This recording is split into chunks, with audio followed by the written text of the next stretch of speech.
Make the most out of your fabric scraps. That's what I'm going to teach you about this. There's a little trick, and it's a little hack, you might call it. I love it, though.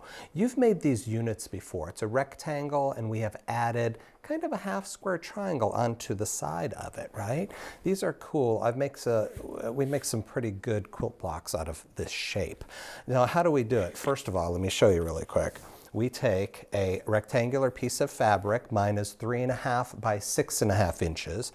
And we place a square on top of it. And my square fabric is 3.5 inches square, all right? So I chose white, of course.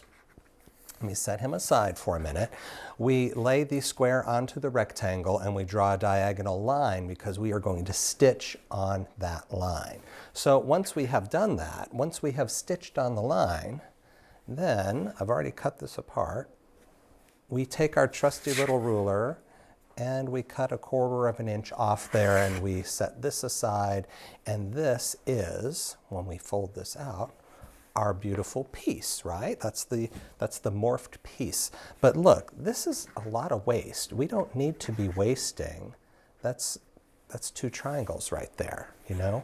There's a better way to do that. So instead, we take our rectangle, put our square on it, we draw our diagonal line, and then look what I have done. I have moved over an extra 1/2 inch, and I've drawn another stitching line. So I have stitched 2 lines on this, okay?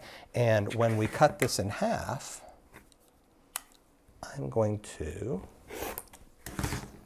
have 2 pieces. This, of course, is the piece we are going for, but now our scrap is actually useful. Our scrap opens up and turns into a half square triangle. And I've got a pressed piece of that right here. And in fact, this is a 2.5 inch square HST we got just from the scraps in making this first unit. So I love that hack.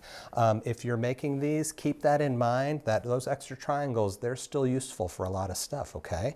I hope you will follow us on Facebook, subscribe to us on YouTube, and as always, happy sewing.